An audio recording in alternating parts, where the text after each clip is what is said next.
프랜시스 베이컨 1561년 1월 22일에서 1626년 4월 9일 르네상스 후의 근대 철학, 특히 영국 고전 경험론의 창시자이다. 인간의 정신 능력 구분에 따라서 학문을 역사, 시학, 철학으로 구분했다. 다시 철학을 신학과 자연 철학으로 나누었는데 그의 최대의 관심과 공헌은 자연 철학 분야에 있었고 과학 방법론, 귀납법 등의 논리 제창에 있었다. 런던 출생. 르네상스 후의 근대 철학, 특히 영국 고전 경험론의 창시자이다. 엘리자베스 여왕 치하에서 국회의원이 되었고 제임스 1세 치하에서는 사법장관과 기타 요직을 지내 벨럼의 남작, 이어서 오르반지의 자작이 되었다. 1613년에 검찰총장, 1618년에 대법관 등 날로 권세가 높아갔으나 수뢰 사건으로 의회의 탄핵을 받아 관직과 지위를 박탈당하고 정계에서 실각된 후 만년을 시리 속에 보내면서 연구와 저술에 전념하였다.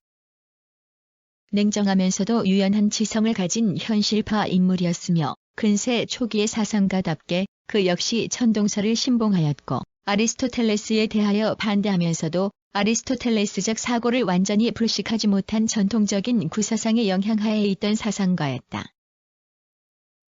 그러나 그의 기본적인 의도는 스콜라 철학의 불비, 결함을 비판하고 새로운 경험론적 방법을 발견, 제창하려는 데 있었다.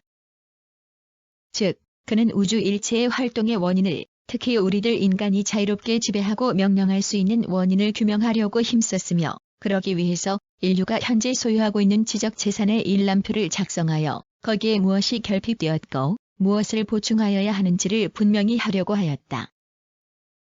이것을 저서 학문의 진보에서 말하였지만 처음에 학문의 대혁신전 6부의 지피를 구성하여 그 계획을 대규모로 전개하려 하였다. 그러나 실제로 간행된 것은 3부뿐이었고 특히 제1부의 학문의 진보 더 어드밴스먼트 오브 러닝과 제2부의 노붐 오르가눔이 중요하다. 그는 기억, 상상, 이성이라는 인간의 정신능력 구분에 따라서 학문을 역사, 시학, 철학으로 구분하였고 다시 철학을 신학과 자연 철학으로 나누었는데 그의 최대의 관심과 공헌은 자연 철학 분야에 있었고 과학 방법론, 귀납법 등의 논리 제창에 있었다. 그는 우선 인간 지성의 도리에 접근을 방해하는 편견으로서 사종의 이도라를 지적하였는데 그것은 1. 종족의 우상, 2. 동굴의 우상, 3. 시장의 우상, 4. 극장의 우상 등이다. 1은 인류라는 종족에 대한 보편적인 선입관이고 이는 개인적 편견으로서 마치 동굴 속에 있듯이 자연의 빛이 보이지 않는 상태를 비유한 것이며 3은 언어의 부적당한 사용에 기인하는 것으로 시장에서 있지도 않은 풍설이 나도는 것과 같은 것이며 4는 논증의 잘못된 규칙이나 철학의 그릇된 학설과 책에 의하여 일어나는 것으로서 마치 무대 위에서 상연되는 가공의 이야기에 비유되는 것과 같은 것 등을 말한다. 이와 같은 편견을 일소하여 아리스토텔레스의 연역적 3단 논법은 지식의 확장에 소용되지 않는다고 생각하고 실험과 관찰의 기본을 둔 귀납적 방법을 중시하였다.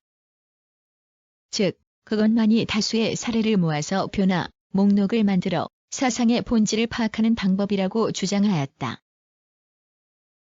베이컨이 말한 본질은 여전히 중세적 형상의 사고방식에서 벗어나지 못하였고 자연 법칙의 의미도 명확하지 못하며 수학에 대한 이해의 부족에서 자연 속의 보편적 법칙을 양적 관계로서 파악하는 수단을 동반하고 있지 않은 점에서 그 이론이 매우 불충분하였지만 근대 과학의 방법의 중요한 일면을 강조한 것만은 틀림없다.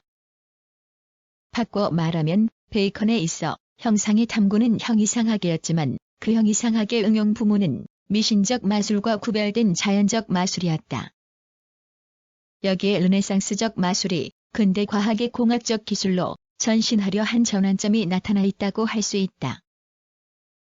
따라서 그의 철학이 지향하는 것은 그와 같은 새로운 마술, 즉 발명, 발견을 뜻하는 대로 성취시킬 수 있는 기계공학적 마술의 달성이었는데 그는 이것을 뉴 어틀랜티스라는 미완성의 유토피아 이야기에서 항공기, 잠수함, 인공의 비합성 금속 등의 과학적 발명을 실현하고 있는 이상국의 꿈을 묘사하여 나타냈다.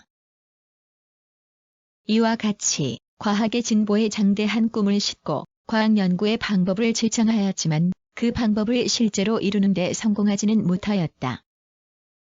그러나 그의 철학 중에서 구현된 방법의 정신, 즉 미래를 예견한 광대한 전망적 정신과 그 지적 전망에 의하여 인류의 왕국을 확대하여 자연에 대한 인간의 승리를 달성하려고 한 그의 장대한 포부는 그 후에 영국뿐만 아니라 널리 전 유럽의 근대 철학에서 그를 선각자 속에 자리잡게 하였다.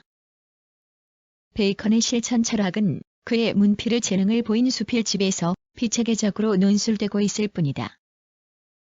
그러나 이기적 충동 외에 사랑이라는 지고한 덕으로 인간의 존재를 인정하고 후자에 의한 실천적 활동의 중요성을 역설한 점에서 그 후 영국 고유의 사회적, 실천적, 공리주의적 윤리의 방향을 시사하였다. 저서에 학문의 권위와 진보 숲과 숲 등이 있다.